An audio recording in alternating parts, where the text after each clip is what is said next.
Okay, today I'm here with Keith Norris. He's a former standout athlete, military veteran. He's an elite strength and conditioning specialist and habit change expert with over 40 years of in the trenches experience as a serial entrepreneur in the health and wellness space. He's a co-founder and chief development officer of the largest paleo platform in the world, PaleoFX. As well, Keith is the CEO of Phoenix Equipment Group and founding member of ID Life, a company whose mission is health and lifestyle optimization. In his spare time, he authors one of the top fitness and personal development blogs in the health and wellness sphere, which is Theory to Practice, and the author of the 5 T's, the art of goal setting and continual improvement. And personal note, Keith, I met him at one of those events, and it's pretty great. Met him years ago, and just someone I kind of connected with and felt that soul resonance with. And I met him at another event like a week later or something, and then just talked here and there throughout the years, and been following along more, talking to him a little bit more lately. So I'm happy to, share him with everyone. He's, great guy and just someone who is very dedicated to his path of the soul and self-improvement. So I think you guys will enjoy this conversation. Keith, over to you. Welcome welcome here. Mike, thanks a lot, man, for having me on, giving me the platform, allowing me, the platform to discuss things as they are, the current state of conditions right now as we find them, and how those of us in the health and wellness field, especially those of us who are what you might say spiritually dialed in, and what it means to navigate this landscape, because it's crazy out there right now. It is, but things weren't always like that for you, correct? So how'd you start off? You were weren't you more the meathead military like me? Oh, absolutely, man. The culture I grew up in is anything but the culture I live in now. I mean, I grew up very, very working class. Was a lifelong athlete because athletics was kind of my ticket out of that life. Not that it was a bad life. It was just kind of hard scrabble. I really had no intention of going to college. In fact, I probably would not have finished high school had it not been for athletics. The time and the place where I grew up in South Texas, at that time, this being the 80s, kids were able to drop out at 16 and go work the oil fields and make really, really good money roughnecking. And all you had to do was be willing to work hard, kind of a risky job and long hours. And I was all about that. And just really wasn't a student. Just never bought into that method. Looking back now, I just didn't buy into the, memorize, regurgitate thing. And I just was, the only reason I stayed in school was for athletics. And had it not been for an athletic scholarship, I would have never gone to college. I say never. I would have not gone to college out of high school. Who knows what might have happened after I got out and worked for a while. But at that time, the only reason I went to college was for athletics, and kind of flowered as a student in college because I had professors who pressed me to think for myself. And I fell into studying political science, human psychology, and just really flowered in that atmosphere as a student, and finally came awake and then enjoyed learning for learning's sake at that point. And that's something that's stuck with me even now. I mean, I just enjoy learning. I love pressing myself. I love stress testing my own preconceived biases daily. I think it's almost a spiritual practice for me now to stress test those things. And I think really, Mike, that's something that our society has lost at this point. We've lost the ability to question our own preconceived biases.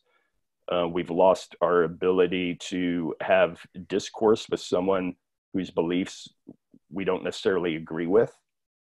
And, this is perpetuated by the social media culture that we live in now, that it just isn't, it's just not set up for that kind of discourse. And yet that's what we use it for. So that the divides between us just get more and more divided. Yeah.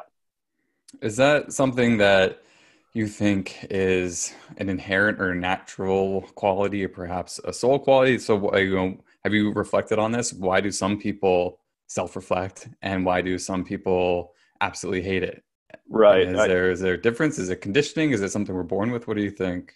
Well, I'm a big student of spiral dynamics. I don't know if your listeners or yourself, Mike, know of spiral dynamics. I'm not.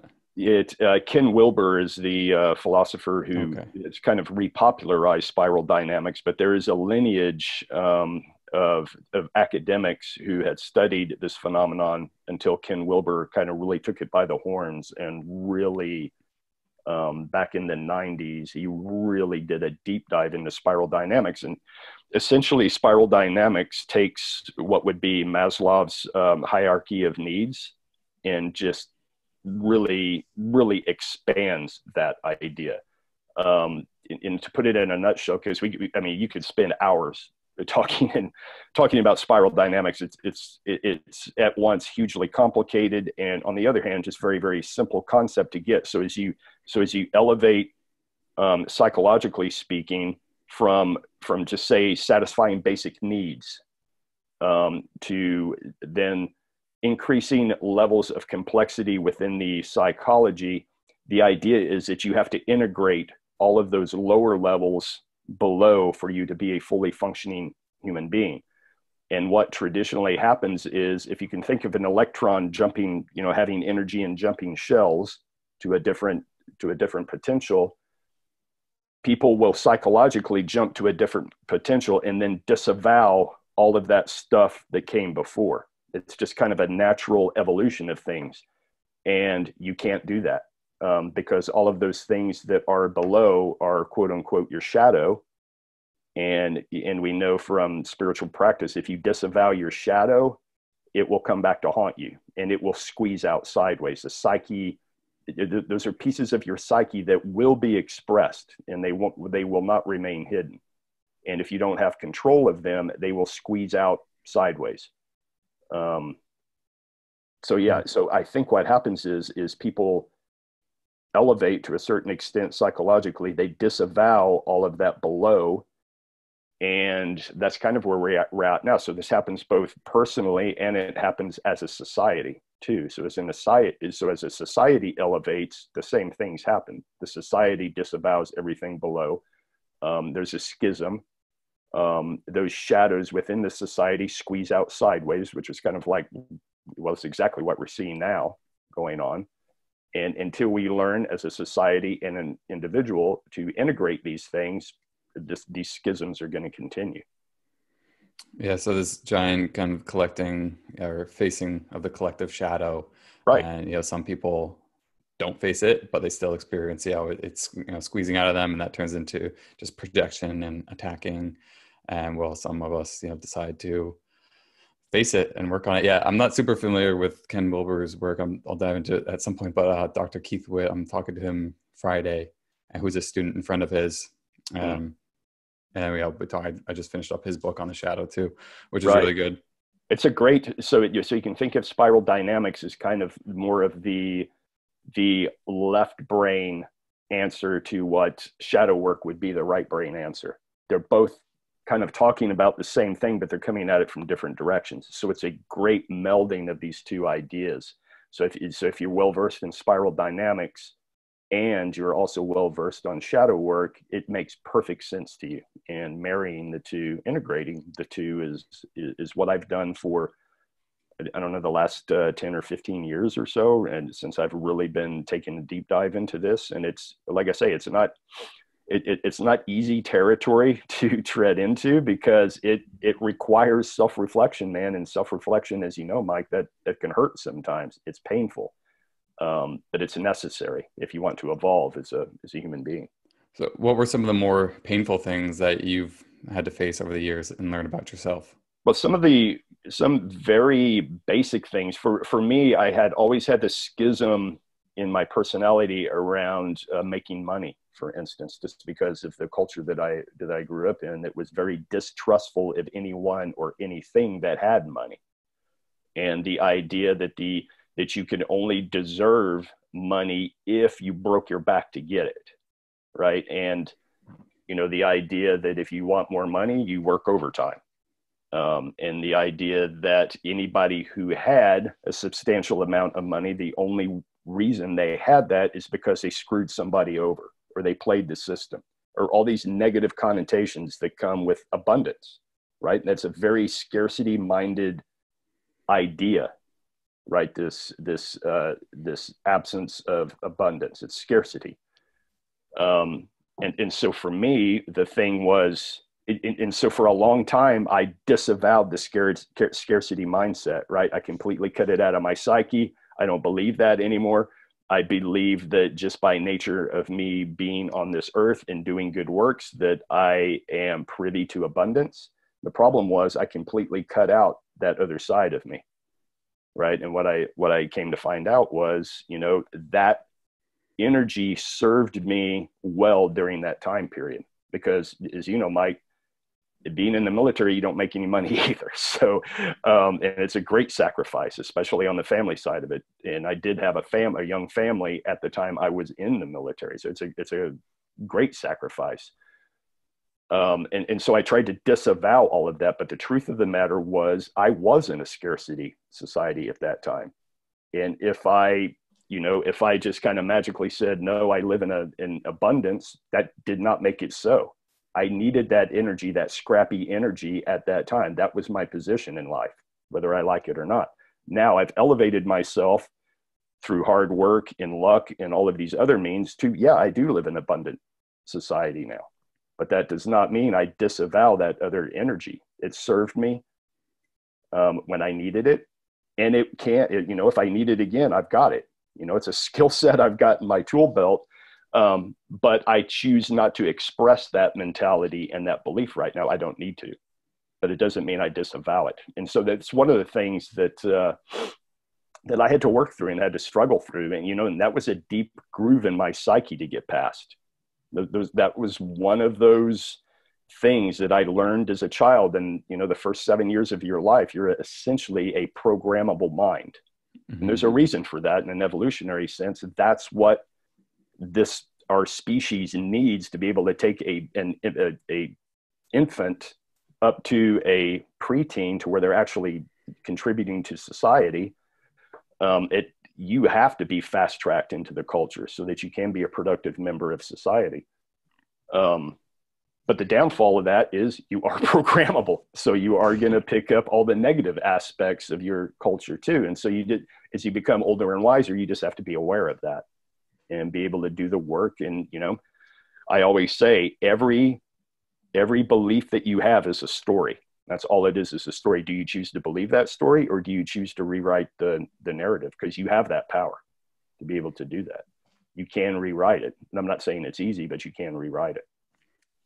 Yeah, the abundance thing is really a big thing for the people who probably listen to the show, the people that I work with, because and especially in this like spiritual context, there's I notice an extra sensitivity. So especially when you're, just, receiving money for doing healing work for someone, or, or right. Whatever, or just like if you enjoy it and you're passionate about it, it's like almost you don't want to taint it with money. You're like, oh no, this is, I just do this like over here on the side, and but then that keeps you from helping more people or really embodying it. And then there's the other who are trying to do it full time, but then just struggling constantly to be able to just make it work. It's something I definitely have experienced. That's very true. And I see people, and I don't do spiritual work per se myself, although I do see the work I do in the world is very spiritual. In my own sense, it is my way to help people become better, optimized human beings, mentally, physically, emotionally, spiritually, relationally, financially, in a community sense. So I do see my work as spiritual. It's just my work is to be here in the 3D world, right? My work is to be done down here. And I've gotten that message many, many times in plant medicine ceremonies where initially, I thought after I had this run of a year of just being constantly called back to plant medicine, of questioning, am I supposed to be a shaman? Am I supposed to be, on doing that? And the message I got continually that, you know, when you're talking to other or whoever it is that you're talking to in these ceremonies, in these situations, um, the constant answer that I got was, no, you're not supposed to be doing that. You're supposed to be, you are gaining powers right now to help you operate most effectively in the real world. That is your position. That's what you're here to do. Yeah. And so I take that to heart. So in that sense, the work that I do here, although it's not, you know, shamanism per se, it is my contribution to this world to make each and every individual that I come in contact with a more optimized human being, a more optimized version of themselves. So I do look at it in a spiritual sense. Yeah. Yeah. I like that. And that's another trap I think people can fall into, thinking that one thing is somehow more spiritual or sacred than another, when that's not the case at all. You know, it's Right. We all have, all God. It's all one. it You is. know, We all have special qualities, you know, and we all, you know, if it's, you know, I don't want to, you know, put my beliefs on anybody else, but I believe that we were all incarnated here both to teach and to learn. We all have qualities inherent in us that we can teach, and we're all here to learn something as well. So it's a, you know, the big classroom yeah. idea. And that is my station. I mean, that is, I truly believe that's what I'm here to do, is to help make people healthier. And in that sense, I can empower them to then go on and express their qualities, whatever their genius is. And so that's what I do, or attempt to do. Yeah, that's awesome. And yeah, that's what I do. And that's one of the messages Right. that's come through. And again, not, you know, things aren't more sacred than another, but, you know, to me, you know, personally, like that's within my own world, you know, that is the most sacred, is helping people become more healthy. Because when you do that, you know, then they're becoming more themselves, and they're becoming, you know, more free, more empowered, more everything, you know, and then they'll be on their soul path and their soul journey, and they'll be Right. doing their most sacred work. And that Right. doesn't mean, well, my work is more sacred than theirs. It means, but we all have this, like, you know, part that is this soul gift that we're here to teach or share or give or just be. And you mentioned, also, so going back to, yeah, the like hardwiring, this programming from whether it's about money or something else, and or abundance versus scarcity. That's something I've dealt with a lot, especially with you know, trauma. Anyone who's had trauma definitely has Right. a hard time with this, I think. Were there any particular tools or things that you did to help with this? Because there's so many levels, and there's just like thinking about like on the, you know, the nervous system and the brain level, like you can, you know, your brain can literally be hardwired for Right. scarcity. So, you know, evolving that into one that's geared towards abundance is no small task. Right. Being aware of the issue was probably first and foremost, right? So there's one thing to be aware of an issue, and there's quite another thing to take on the responsibility to work on it, right? So so for instance, you know, I'm fond of saying the idea that knowledge in and of itself is not power. Action is power, right? Knowledgeable action, that is power. That's what creates things in the world. So just being cognizant of a shadow issue you may have is, okay, great. Now what are you going to do about it in the real world? And so and I'm not saying I am quote unquote cured of it. I have to work on it daily. So part of it is mindset, catching myself in a mindset of scarcity, right? I challenge people, or I invite people in my closest circle, and I'm lucky enough to surround myself with some fantastic people who I have asked to, if I verbally or by action I say or do something that implies a scarcity mindset, to just kind of call me on it. You know, just politely say, hey, is that really how you feel? Is that really how you think? And a lot of times that's enough to go, oh yeah. Because so much of this is subconscious action, right? And so you say and do things subconsciously that your conscious mind can't even catch. All of the languaging, all of the actions, all of the, and Michelle, my wife, is very, very good about catching it, right? In a good way. She'll just ask, is that coming from a place of scarcity or a place of abundance? That word, that act, you know, whatever. And that's generally enough for me to catch myself and go back and rethink and rewrite the groove. Now, if I catch myself in that, which you will get better and better and better and better if you endeavor to take on the task, whatever the thing is, you'll begin to catch it. I kind of, I jokingly call my subconscious my inner DJ, right? And I just say, hey, inner DJ, I don't like that track. Play something else. I don't like that track. I love that. Play something else, because it's true. I mean, it is a story that is just kind of on autopilot, right? And this is kind of the Buddhist idea of the mind being a great tool and a very, very poor leader, right? You can't let it be the boss, or it will run wild and totally control you. And it is up to you to be able to not completely break the mind, but to manage it properly. Right. Mm-hmm. And I don't know, we can get into this. I wrote this post one time. What does it really mean that the meek will inherit the earth? Right. Well, if you look at what the old Sumeric term meek, what that actually means is breaking a horse. But it doesn't mean breaking in such a way that the spirit of the horse, the spirit of the animal is broken. It means controlled just enough. So you might think of the Native Americans in the way that they broke a horse. They did not break the spirit of the animal. The animal was still very spirited, but it had turned to where that spirit was now in service of the jockey or the owner. Right. So now we have to do to ourselves. Right. And so that's the whole idea of the mindset, right? This is a collaboration between mind and spirit, right? You don't want to break the spirit of the ego, but you actually want it to work for you. And it's and a lot of this can wind up being, so much, theoretical masturbation, but in fact, when you actually put it into practice, it makes sense. Right. And so you're slowly coaxing the ego into being your willing servant rather than being your master.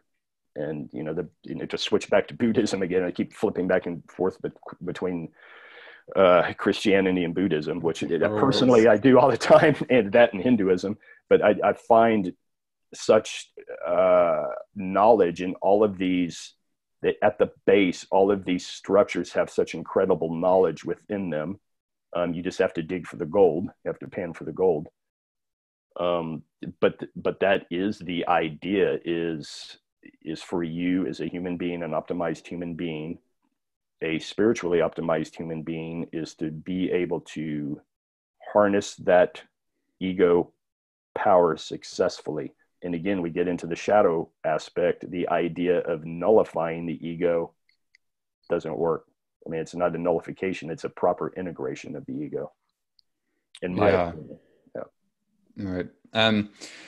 So there's this, a couple of things. So one, this relates to something you mentioned, working on going from, or the way that, it was taught to you and that you explained was the condor versus puma energy. And you can see it like, being versus doing. And the way that relates to what we were talking about is almost like the scarcity versus the abundance. Right. And so can you explain a little bit about that concept and what, you've been learning about it and what plant medicines have taught you about it? And one quick note, in a sweat lodge, the Mother Earth, I was kind of, had some healing around this, and I was in there, and, I saw very clearly, after the first round, and when the door opened, I just saw so clearly, like, because the sweat lodge is known to be the womb of the mother. And it was just so clear to me that I was like, oh my gosh, this really is a womb. Like, just the experience that I had when the light came through and how dark it was. It's like, wow. And then, I heard that, the Mother Earth saying to me, what kind of world do you want to be born back into? Like, what kind of world do you want to live in? And that like really, really hit me. And so that's something I remind myself and ask myself and ask other people. And because at the time, what it was, sharing was, you live in one of scarcity and fear and danger. All right. So what kind of world do you want to live in? And I was like, abundance and That's love right. and beauty and joy. And then I had this amazing like rebirth experience. So that's something that I come back to a lot. And yeah, it's just like, yeah, talking to your, I love the idea of having a nickname or something for your subconscious, or just like a way to relate to yourself. And then just be like, yeah, bro, like what kind of world do you want to live in? Like, didn't we talk Right. about this? So, like, and also it kind of reminded me I'm on the edge of like buying this course right now, but it's like, I don't necessarily need it. And there's like some other things. Like, I'm like, because of the money. And then I was like going like this back and forth and kind of like meditate on it. And yeah, it felt like a yes, but like the yes where I could easily just forget about it today and then not do it. And so that reminded me of a conversation of like, is this out of scarcity or is this out of abundance? Like, which part of you is this coming from? So what do you want to do here? It's Right. like, oh, okay. So that's just an example that you remind me of. So yeah. If you remember the question, can you Right. touch on that? Yeah. So first off, yes, we do have the ability every day to create the world we want to live in. And I truly believe that. And I see that. And yes, that is hard to believe right now in the context of lockdowns and mask wearing and social distancing and all of that. But coming out of that, we do have the ability to create whatever world we want to live in. So I'm totally down with that. Yeah. So the Mayan / Peruvian idea of snake, puma, condor energy. This is something that some very, very special friends of mine, Todd and Cole Whitty, had talked about. And this was, we'd done many ceremonies kind of exploring this energy as it related to the group that we largely are involved with here in Austin, which is very much health and wellness entrepreneurs. And when we looked at these entrepreneurs, and this, by the way, can be anybody. It's just that is who we are surrounded with mostly here. But this can apply to type A personality attorneys. This can apply to type A personality CEOs in big corporations. It can apply to anybody. But entrepreneurs just happen to be the group that we surround ourselves with here in Austin. And what we were seeing was so much burnout from these entrepreneurs, even in entrepreneurs who had, mission-based companies, right? To where they weren't chasing the bottom line so much, they were chasing a passion and a mission. And we would ask ourselves, why are they burning out? what's the common thread here? And they're either burning out physically, mentally, they're burning out relationally. Generally financially they're pretty good because that's what they do, but Michelle and I have this 7-pillar methodology of health and wellness, where each one of these 7 pillars represents one aspect of health, finances being one of them, but physically, mentally, emotionally, spiritually, and communally and tribally. All these people were doing pretty well financially, but something would train wreck them. Either their relationships were in the tank, they have a health issue come up.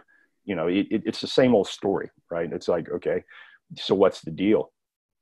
And so we started looking at this through the context of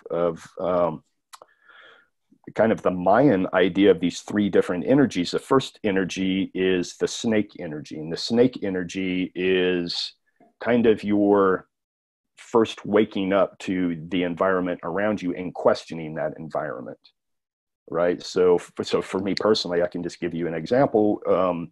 Waking up and going, I don't think the school system, the way I was taught, I don't think A, I'm being taught everything there is for me to learn, and B, what I am being taught, I don't think that's necessarily correct.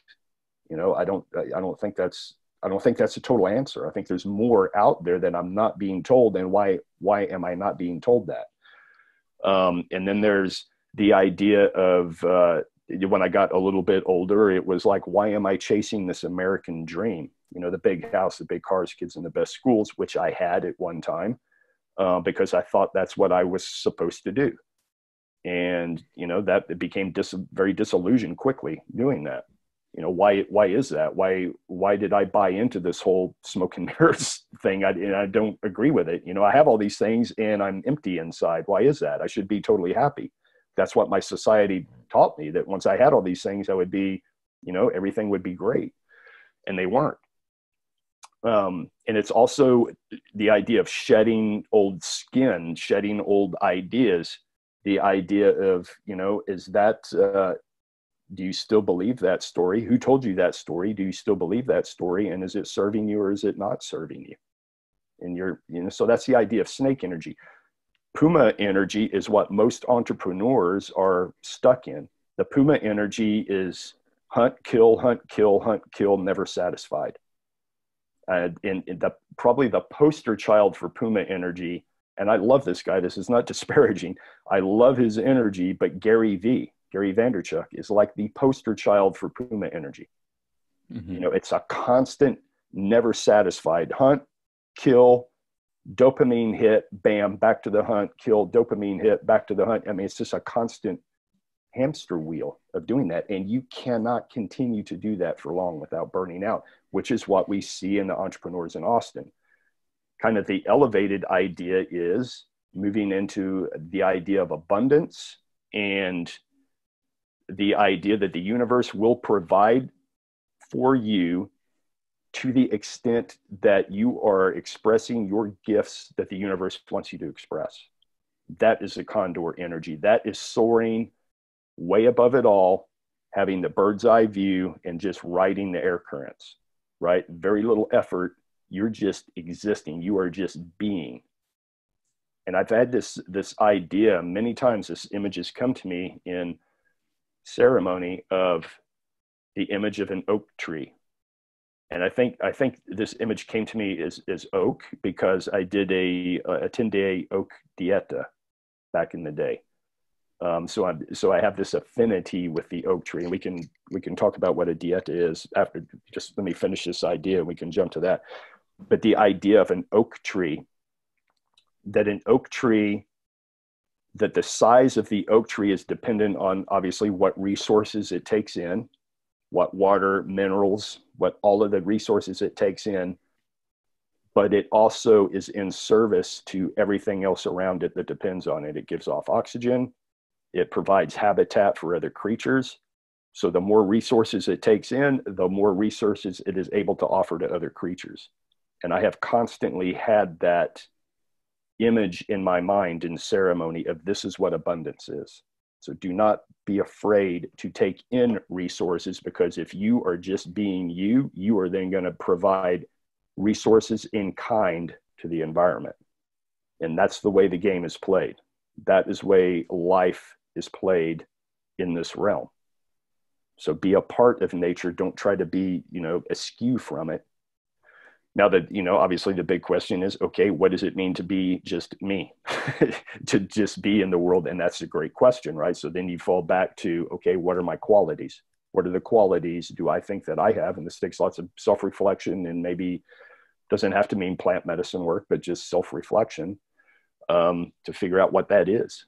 And it's generally not what society tells you it is either. Or it's not that program, it's not the marketing program that we've all been sucked into. For me, back then, it was not to work for the pharmaceutical industry. That wasn't cutting it. That wasn't my gift. Although that's what I was told I should do because it paid well, right? I made jack, serious jack working for the pharmaceutical industry. So by all measures, I did the right thing, but it wasn't who I was. And so I floundered. So that's that idea in a nutshell. Yeah, and that also relates to just, moms who are, say you're divorced and you're working a job and you're raising kids. Right. It's the same kind of like, you get stuck in that energy, just like the burnt out entrepreneur, the burnt out mom, burnt out really anyone or anything. It needs to kind of come back around and balance. It totally applies to anyone. And believe me, I do understand it. If myself today would have talked to my 20-year-old self, my 20-year-old self would have laughed at myself today going, dude, you have no freaking idea of what it means to scrap and try to get by. So don't hit me with this woo-woo bullshit about abundance and all this, because I'm having to scrap day to day to day to make it.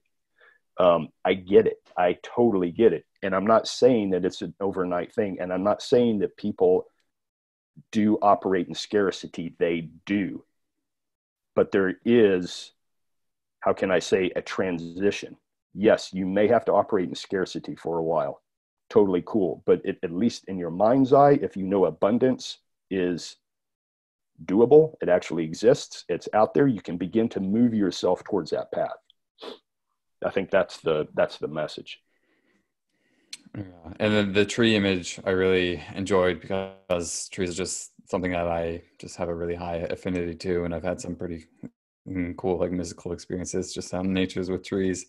And so I really like that, what you shared and how it like brings in these resources to give out resources. Right. And I'm going to write a post on this, or maybe do a solo episode. This concept of you have one hand to give and one hand to take, and then talk about that same exact thing. Just using that as the analogy, if you will.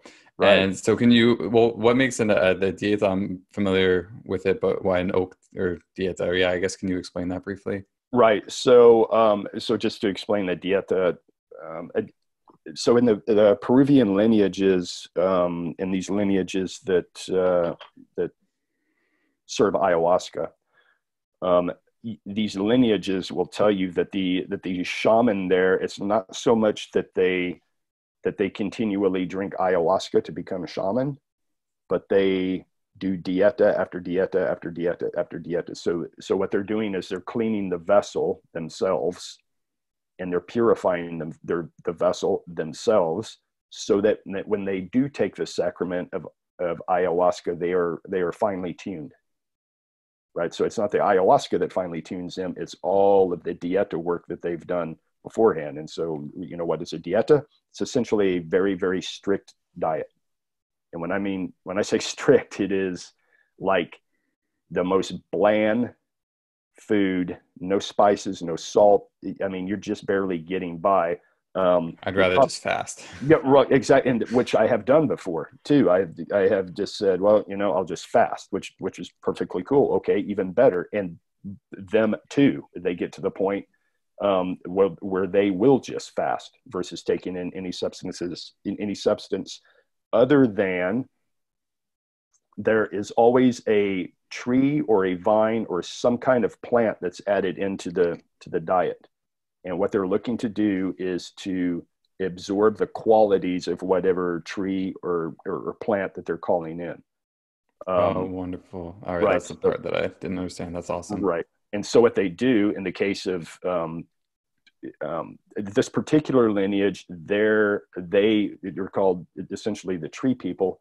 They will diet trees. So what they do is they take the bark of whatever tree it is that they're doing in this particular dieta, and they boil it down and they make a tea out of it. And twice a day, they have a mini ceremony where they partake of that tea over the 10 days. And in this case, I've done many dietas. And for whatever reason, the tree that held most affinity to me was the oak tree. So you can think of the strength in times of turmoil. All of the qualities that you see in an oak, for whatever reason, and people will find that they have an affinity to, generally 1 to 3 different particular trees that they really have an affinity for. And for me, it was always oak. I just had a massive affinity to oak, and so there's constantly oak images. Probably because you're jacked. It could be. I don't know. I mean, who knows why? But all of those, it just really stuck with me. All of those qualities, and so when the lineages will say that the trees will speak to you. They will forever after you've done this. They will talk to you, and they essentially become spirit guides. With their knowledge and with their wisdom. So, and this, I constantly have had after this dieta, that this image of the of the oak tree, all of the resources it takes in, and all of the resources that it gives out to nature too. And it's this constant, never ending flow. Nothing in nature is stagnant. There's continual flow. I mean, even when you think about the creation and destruction of mountains, nothing is permanent. There's flow in everything. It just may be on a galactic timeline that you're unaware of, because, you know, we're here for a flash of a second, you know, our lifetime, but there is constant flow. There's this constant give and take, a recycling of resources, and people are not divorced from nature. In fact, we are just as much a part of nature as anything else. And so we are not above the laws of nature. We need to live properly. We need to be right in that flow as well. Yeah, for sure. I've had a couple experiences too teaching me this, and that, you know, I still continue to make sense of. One was more with like this, yeah, the energy of taking and the energy of giving, or this divine masculine and the divine feminine. One of them was this, just like at the time, the way I perceived it was like the creator just coming to me, and it just, you know, I closed my eyes, get ready to do a reading for someone, and then all this like light appeared in like my mind's eye, super powerful. Immediately it was just like bawling like the entire time, and this energy just came and said, this world is yours for the taking. What do you want? And then after a little bit, it just left. And that was, you know, left me really confused for a very long time. And I actually was until just like recently I made more sense of it. And then I had another experience in Mexico when I was just walking down the street to the gym, where all of a sudden I just felt myself, like, my experience kind of, our consciousness like shift. And then I was just dancing with the universe. And then we were just like, you know, holding each other somehow in this an embrace, as if we were dancing. And then I just had this kind of knowing permeate through me that this life is a dance, and just like this rhythm of this, like, you know, flowing and just like being and, you know, receiving. And so like, yeah, those two experiences really kind of had a very, very big impact on me. And so that's how you know, I'm still learning to understand them, or at least the energies of it, of this like give and take. So, you know, your tree analogy is very useful for that. So thank you.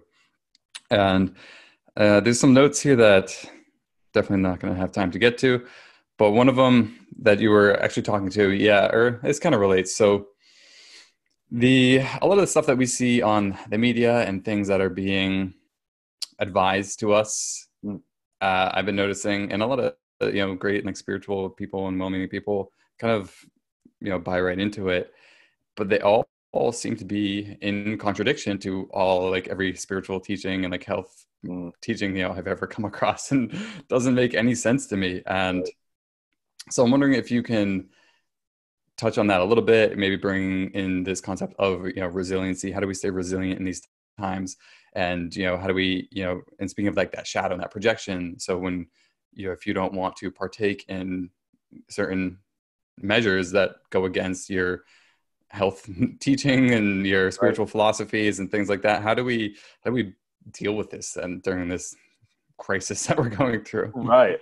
Hey, it's tough. I mean, I get it. What I try to do on the daily, I'll tell you what I try to do on the daily, and I don't always succeed. I have to catch myself. I always try to be the observer, try to back out, just to where I become the observer, right? And I'm not emotionally attached to any one outcome, which for me is very, very difficult, because I have my biases, I have my opinions.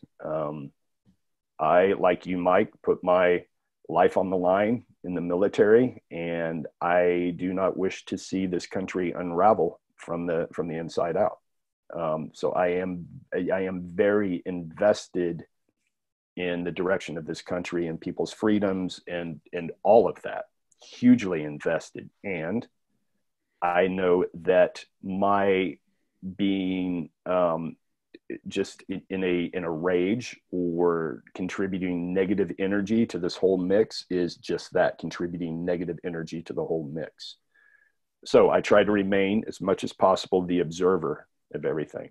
You know, what, in the same way that if something personally, you know, if I suffer a personal setback. For instance, I lost a daughter when she was 22 years old in an auto accident.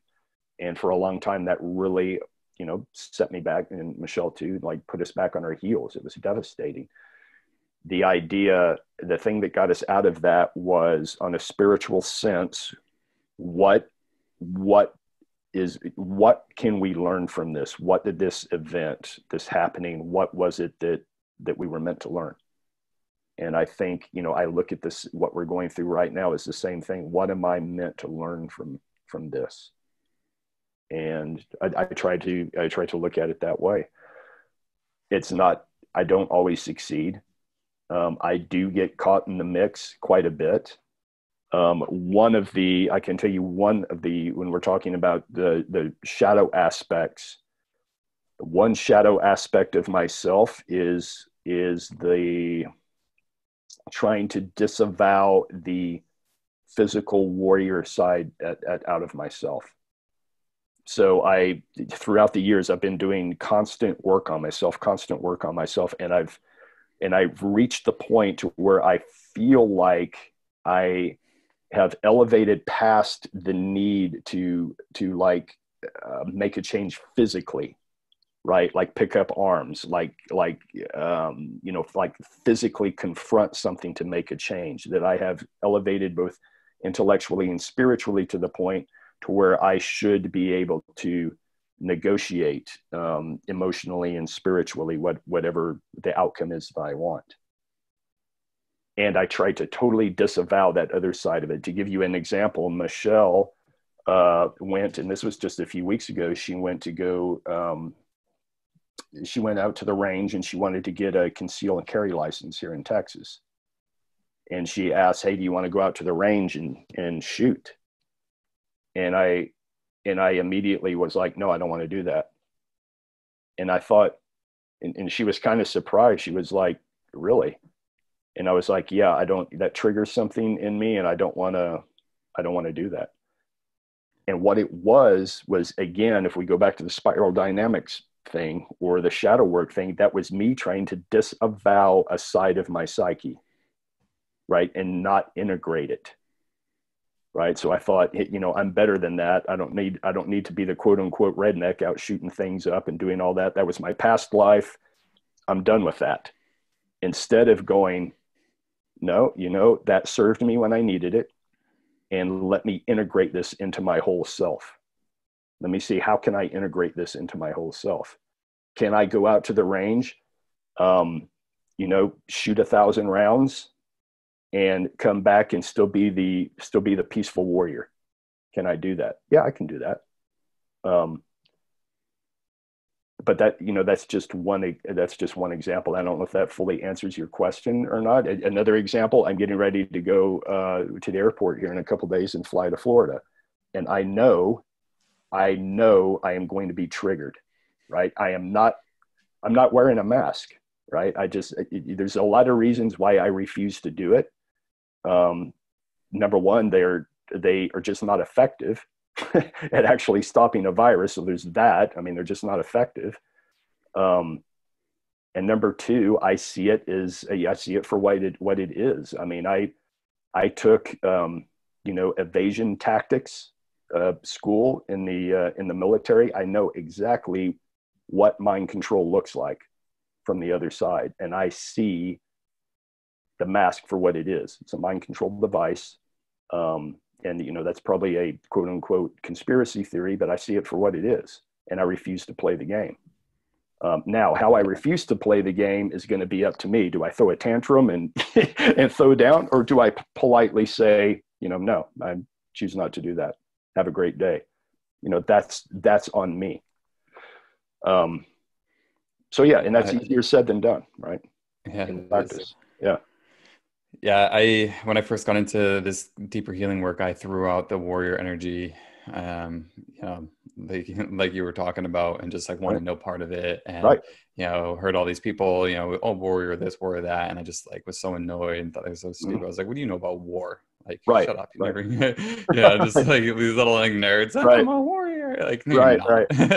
Like Yeah. like I had so much like animosity around it, like right afterwards. And then, yeah, really had to do a lot of work to kind of, rebalance that out and reintegrate and, learning more about it.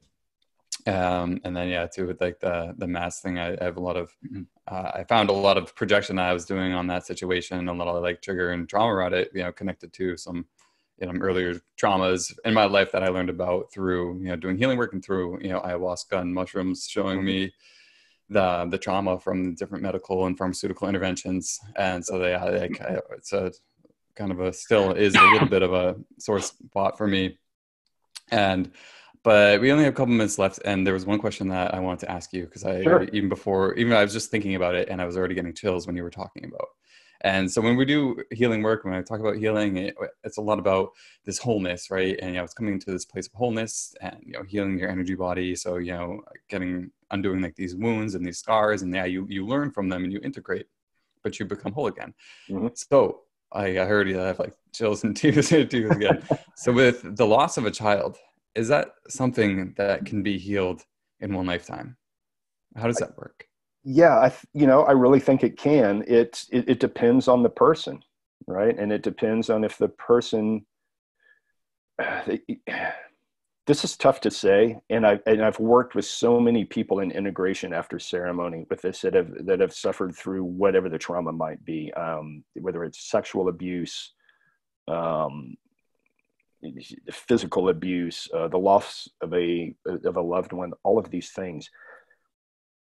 At a certain point, you reach a point where either you can hold on to that pain or you can let it go. It really becomes a personal decision. If you choose to hold on to it, again, it's another story.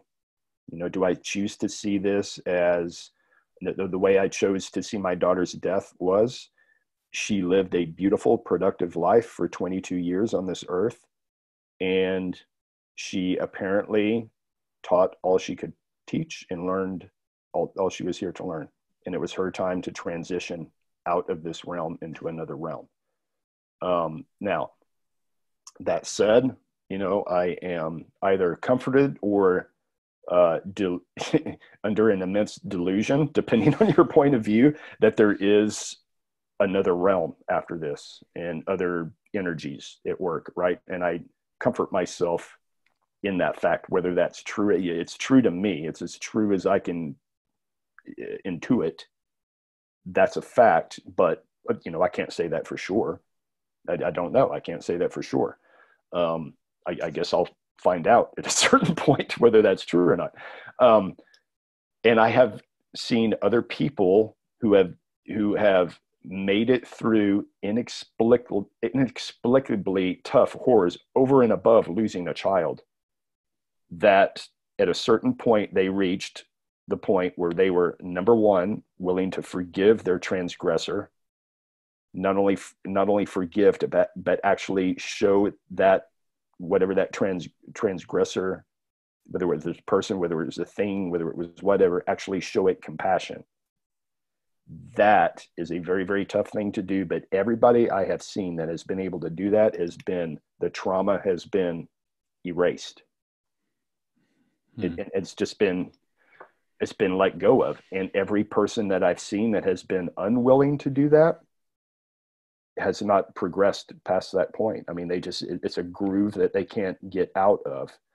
And it's kind of like the Buddhist idea of, Mike, if you do something to me that angers me, my holding that resentment and anger does nothing to you.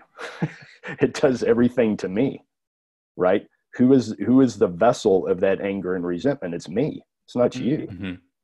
Right? So I can choose to let that anger and resentment just fester in me, or I can choose to let go of it. I mean, at the end, it becomes a very simple question. Do I want to hold on to it or do I want to let it go? Wow. And that's what it boils down to. Now it's not that easy. This is where I think psychedelics and plant medicines are a help, because they put a person in a position to where they can become the observer and they are less, how can I say, invested in the situation, right? There's this distance between the act in the ego or the person at that point. And it's just enough distance to where they can look at it, look at the situation objectively, and be able to do the things we just talked about. Yeah. Can I actually show the transgressor against me not only forgiveness, but compassion? What is it that happened to you that made you do what you did to me? That's right. That's compassion.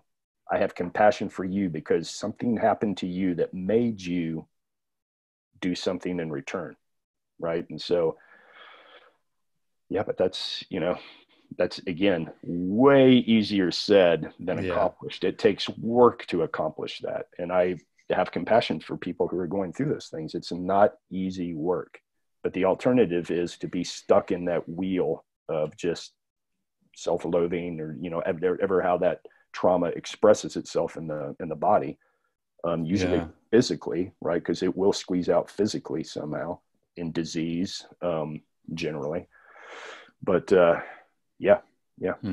Well, because when I think of it, I think of a lot of horrible things happen to us, and for some reason that that's not as big of a deal when it comes to somebody else or our loved ones. Right. And so this idea of you would step in front of a bullet for your child, and so it's a lot of people can face the things that have happened to them, but when all of a sudden when it becomes losing a child, for some reason to me that seems a little different or harder. I don't really know. I don't have experience with it, at least not in this life, and that could be my just some soul trauma projected there, because I have had some experiences and readings and just learnings that I haven't had a lot of great family lives throughout my soul history, right? And that's part of my purpose here in this life, is to be a capital F father, really embody that archetype of the father, which means also having a great family life. But anyway, thank you for your bravery and your courage and your love, your healing, your wisdom. Thank you very much. Thank you for being here. And can you share where people can follow along and learn more about you? And you've been on tons of podcasts too, so just let me look up his name. He's been on so many. Tons of podcasts. You can find me at Twitter at Keith Norris. You can go to paleofx.com, find me through that. You can go to my I have a blog that I try to keep up with. I can't say that I've kept up with it a whole lot lately, just because being in the event business right now and trying to pivot from being an event business to being an online entity is taking up a little time. But that is the blog. You can just Google Keith Norris in theory to practice, and it'll take you right there. Otherwise, you can find me on Facebook as well. I'm on Facebook too. Although I'm not as active on I'm active in a lot of groups, but on my main page, I'm not all that active. But that's where you can find me, man. All right. Sounds good, everyone. Hope you enjoyed. And thanks again, Keith. Talk to you soon. Thanks, Mike.